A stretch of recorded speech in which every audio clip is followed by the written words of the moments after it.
বাবাজি মুসলমান আর কিছুক্ষণ পরেই শেষ করা হবে, তারপর ফজর নামাজ আছে ইনশাআল্লাহ। বেশিক্ষণ আপনাদের সম্মুখে টাইম নেব না।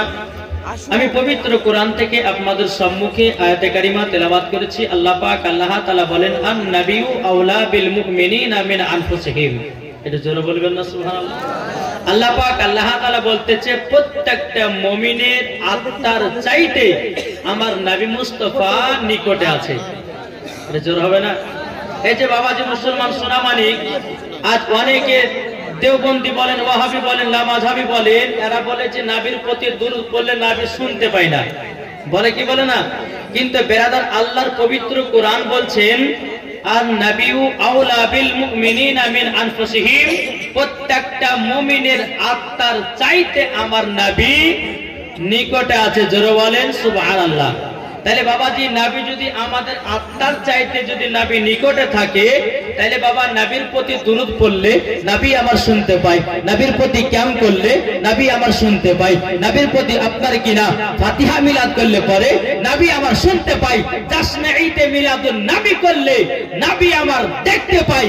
এটাই হলো ফেরেশতাদের আকীদা, এটাই হলো তাবেঈনদের আকীদা, এটাই হলো সাহাবাদের আকীদা, এটাই হলো ওলিদের আকীদা, আর এটাই হলো সুন্নিদের আকীদা। জোরে বলবেন না? জি। তো বাবাজি মুসলমান সোনা মানিক, আল্লাহ পাক আল্লাহ তাআলা আপনাদেরকে এই জায়গাতে বসার তৌফিক দান করেছেন। এত খুশি না বাজার? জি বাবাজি মুসলমান, সারা পশ্চিম বাংলার বাবাজি মুনাজির আহলে সুন্নাত মুফতি মাওলানা মুহাম্মদ আলী হোসেন রিজভী সাহেব আমার হুজুর বসে আছেন। মাশাআল্লাহ, আমি আপনাদের সম্মুখে কিছুক্ষণের জন্য আমি এসেছি। আপনারা কি কষ্ট পাচ্ছেন? জি কষ্ট পাচ্ছেন? কে কে কষ্ট পাচ্ছেন একটু হাত তুলে দেখান তো।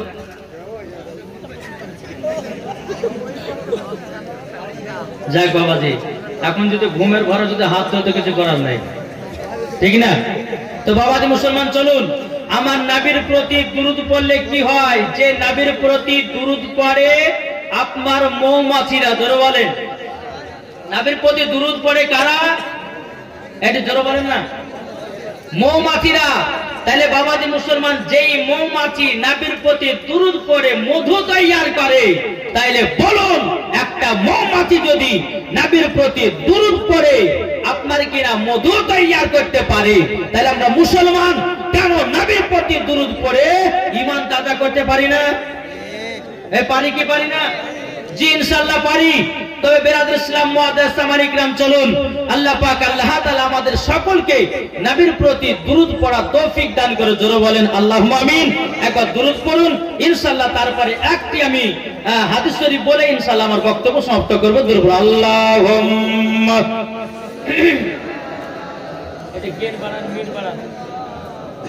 মাওলানা মুহাম্মদ আলা আলে মাওলানা মুহাম্মদ। সুন্নিদের কথা তুমি মানলে মানো, কারা বলে? এই কারা বলে? সুন্নিরা বলে, দেওবন্দি ওয়াহাবি লামাযহাবিকে বলে তুমি মানলে মানো, না মানলে মানো না। তুমি মানলে মানো, না মানলে মানো না। আশিকেরি আসল জান্নাত সোনার মদিনা, আশিকেরি আসল জান্নাত সোনার মদিনা। তুমি মানলে মানো, না মানলে মানো না।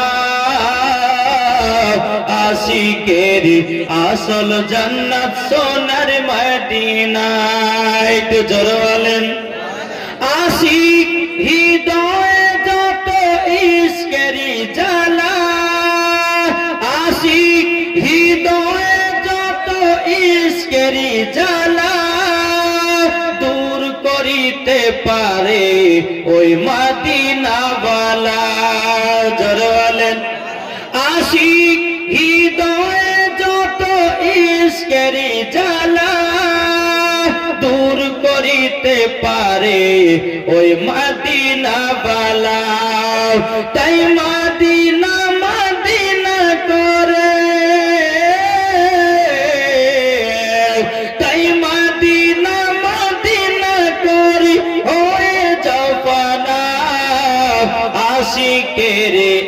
আসল জান্নাত সোনার মদিনা, আশিকের আসল জান্নাত সোনার মদিনা।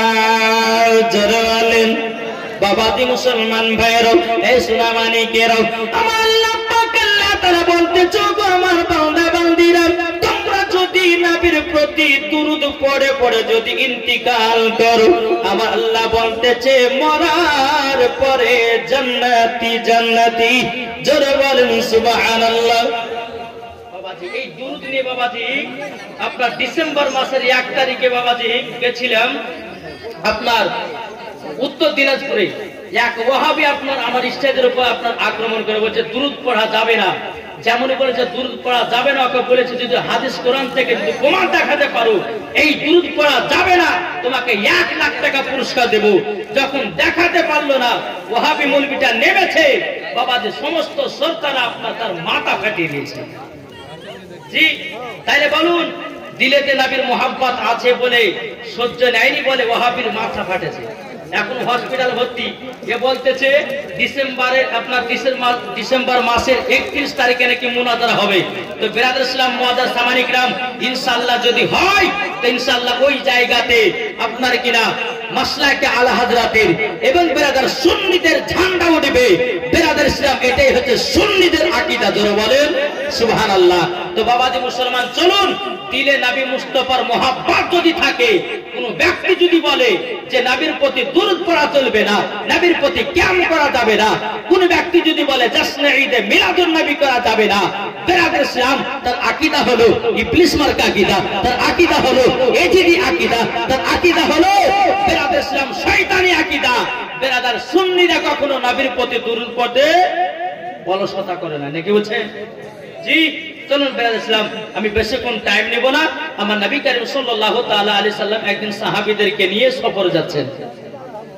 সফরে যেতে যেতে বাবা আমার নবী মুস্তাফা বলছে, সাহাবীরা এক কাজ করো, এক জায়গাতে আরাম করো, আর যার যার কাছে খাবার আছে বের করে নিজে নিজে খাও। জোরে বলেন বিরাদর ইসলাম মুআজ্জাজ সামানিক রাম, এ সোনামানিকেরাও, ওগো আমার আব্বাজি মুসলমান ভাইরাও, যখন আমার নবী মুস্তাফা বলেছে বলো গো আমার সাহাবীরাও নিজের নিজের ব্যাগ থেকে খাবারগুলো বের করো আর খাবার খেতে শুরু করো। বিরাদর ইসলাম মুআজ্জাজ সামানিক রাম, সমস্ত সাহাবীরা বাবা ব্যাগ টাইলি থেকে বাবা রুটি বের করতেছেন। রুটি যখন বের করা আমার নবী মুস্তাফা বলতেছে, এ সাহাবীরা তোমাদের কাছে কি তরকারি আছে বলো। সমস্ত সাহাবীরা বলতেছে, ইয়া রাসূলুল্লাহ, ইয়া হাবিবাল্লাহ নবী গো, আমাদের কাছে কোনো তরকারি নাই, আমাদের কাছে কোনো সালন নাই, কিন্তু আমার নবী মুস্তাফার মাথা মুবারকের উপরে বাবাজি মৌমাছি যারা গুনগুন করে আওয়াজ করতেছে। সমস্ত সাহাবীরা বলতেছেন, ইয়া রাসূলুল্লাহ, ইয়া হাবিবাল্লাহ নবী গো, ওগো নবীজি আপনার মাথা মুবারকের উপরে ওগো নবীজি কেন মৌমাছিতে গুনগুন গুনগুন করে আওয়াজ করতেছে। আমার নবী মুস্তাফা বাবাজি মৌমাছির কথাও বুঝতে পারে, আমার নবী মুস্তাফা হরিণের কথা বুঝতে পারে, আমার নবী মুস্তাফা বাঘের কথা বুঝতে পারে, আমার নবী মুস্তাফা পাথরের কথা বুঝতে পারে, আমার নবী মুস্তাফা গাছের কথা বুঝতে পারে। আল্লাহ পাক আল্লাহ তাআলা বলতেছে, আমার বান্দা বান্দীরা আমার নবী মুস্তাফাকে রহমাতাল লিল আলামিন করে পাঠিয়েছে। জোরে বলুন সুবহানাল্লাহ। সমস্ত সাহাবীরা বলছেন, ইয়া রাসূলুল্লাহ, ইয়া হাবিবাল্লাহ নবী গো, আপনার মাথা মুবারকের উপরে মৌমাছিতে কেন গুনগুন করে আওয়াজ করতেছে। আমার নবী মুস্তাফা বলতেছে, সাহাবীরা তোমরা শুনে রেখে দাও, শুনে রেখে দাও। মৌমাছিটা বলতেছে, নবী গো আপনাদের কাছে তো তরকারি নাই, আমাদের চাকে মধু আছে। জোরে বলেন না হুজুর, আমাদের চাকে তো মধু আছে। এই সাহাবীরা মৌমাছি এটাই বলতে আছি। আমার নবী মুস্তাফা সাহিবে রওলাত নূরে মুজাসসাম নবী কামলিওয়ালা মাক্কি ও সরদার আহমদ মুক্তার নবী মুহাম্মদ মুহাম্মদ রাসূলুল্লাহ সাল্লাল্লাহু তাআলা আলাইহি সাল্লাম বলতে চোগো আলী তবে এক কাজ করো, একটা বাটি নাও, একটা পিয়ালা নাও, এবার পরে যাও মৌমাছির পেছনে পেছনে যাও, যাওয়ার পথে তুমি মৌমাছির চাক থেকে এক বাটি মধু নিয়ে এসো। জোরে বলেন সুবহানাল্লাহ। বাবাজি মুসলমান ভাইরা, হযরত আলী রাদিয়াল্লাহু তাআলা আনহু তিনি আপনার কিনা একটা বাটি পিয়ালা নিয়ে বাবা মৌমাছির পেছনে পেছনে আপনার যখন যেতে লেগেছেন, যাওয়ার পরে মৌমাছির চাক থেকে বাবাজি এক বাটি মধু নিয়ে এসেছে। মধু নিয়ে আসার পরে হযরত আলী রাদিয়াল্লাহু তাআলা আনহু তিনি আপনার মধু নিয়ে বাবা চলতে লেগেছে, কিন্তু হযরত আলী রাদিয়াল্লাহু তাআলা আনহুর পেছনে পেছনে বাবা কয়েকটা মৌমাছি যেন আপনার আসতেছে। আমার নবী মুস্তাফা বাবাজি আপনার মাথা মুবারকের উপরে মৌমাছিটা আপনার আবারও যেন গুনগুন গুনগুন করে আওয়াজ করতেছে। এবারে ইসলাম মুআজ্জাজ সামানি কিরাম সমস্ত সাহাবীরা বলতেছে, ইয়া রাসূলুল্লাহ, ইয়া হাবিবাল্লাহ, নবী গো, আবার দ্বিতীয়বার কেন মৌমাছি কেন গুনগুন গুনগুন করে আওয়াজ করতেছে? ওগো নবীজি একবার বলুন না। আমার নবী মুস্তাফা বলতেছেন, গায়বের সংবাদদাতা নবী আমার বলতেছে, এ সাহাবীরা, মৌমাছিটা বলতে আছে হুজুর গো, আরো যদি মধু লাগে অন্য অন্য চাকে মধু আছে, নবী গো মধু আনতে আবারও নিয়ে যাব। জোরে বলেন না সুবহানাল্লাহ। সমস্ত সাহাবীরা বলতেছে, ইয়া রাসূলুল্লাহ, ইয়া হাবিবাল্লাহ, নবী গো, ওগো নবীজি, তাইলে আমরা রুটি গুলো খেতে লাগি। সমস্ত সাহাবীরা বাবা মধু দিয়ে বাবা রুটি আপনার খেতে লেগেছে। খেতে খেতে সাহাবীরা বলতেছে, ইয়া রাসূলুল্লাহ, ইয়া হাবিবাল্লাহ, নবী গো, আপনার কাছে একটা জিনিস জানতে চাই। আমার নবী বলতেছে, হ্যাঁ সাহাবীরা, কি জানতে চাও বলো বলো। বলো হুজুর গো, মৌমাছিতে মধু কিভাবে বানায়?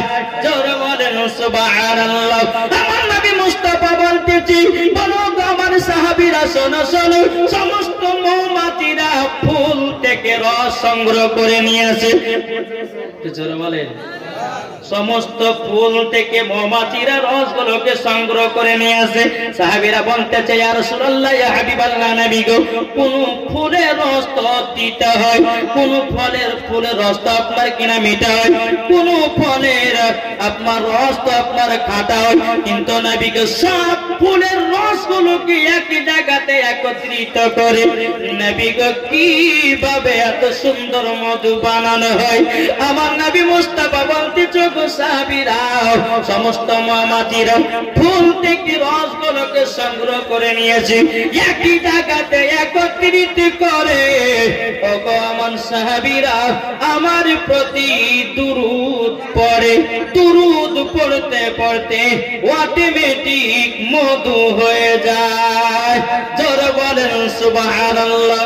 এ বাবাজি মুসলমান ভাইরা, তাইলে এখানে বোঝা গেল যে মৌমাছিতে বাবাজি নবীর প্রতি দুরূদ পড়ে মধু তৈয়ার করে। তাইলে বলুন, আমরা নবীর প্রতি দুরূদ পড়ব কি পড়ব না? পড়ব কি পড়ব না? জি, কে কে পড়তে রাজি হাত তোলেন। সুবহানাল্লাহ। এ বাবাজি মুসলমান ভাইরা, বাবা আমার সোনা মানিকেরও, তাই বাবাজি মুসলমান ভাইরা, আমার আল্লাহ পাক আল্লাহ তাআলা বলতেছি, যেই নবীর প্রতি আপনার দুরূদ পড়ে ফেরেশতাগণেরা, যে নবীর প্রতি দুরূদ পড়ে মুমিনগণেরা, আমার আল্লাহ পাক আল্লাহ তাআলা বলতেছে, আমার বান্দা বান্দীরা, তোমরা শুনে রেখে দাও, আমার নবীর প্রতি আমিও দুরূদ পড়ি। জোরে বলেন সুবহানাল্লাহ। এ বাবাজি মুসলমান ভাইরা, আল্লাহ নামাজ পড়ে, এটা জোরে বলেন। আল্লাহ রোজা করে, আল্লাহ হজ করে, আল্লাহ যাকাত দেয়, তো করেটা কি? নবীর প্রতি আল্লাহ দুরূদ পড়তে থাকে। জোরে বলে। তাহলে যে আমার আল্লাহ নবীর প্রতি দুরূদ পড়ে, তাহলে বলুন আমরা ওই নবীর প্রতি দুরূদ পড়তে রাজি আছি না নাই? এটা হাত তুলে দেখান। আমরা নবীর প্রতি দুরূদ পড়ব, পড়ার পরে বাবাজি মরার পরে জান্নাতি হব। জোরে বলেন। তাইলে বাবাজি মুসলমান সোনামানিক, আসুন আমরা সকলে নবীর প্রতি দুরূদ পড়ব। নবীর প্রতি দুরূদ পড়লে বাবাজি আপনার দিলের জান পর্যন্ত ছোটে। জোরে বলেন। নবীর প্রতি দুরূদ পড়লে দিলের জান পর্যন্ত ছুটে। তাই বাবাজি মুসলমান বেশি বেশি করে নবীর প্রতি দুরূদ পড়েন, আপনার ঈমান তাজা হবে। নবীর প্রতি দুরূদ পড়েন, বিরাদর ইসলাম নবীর প্রতি মুহাব্বত জন্মাবে। জোরে বলে সুবহানাল্লাহ।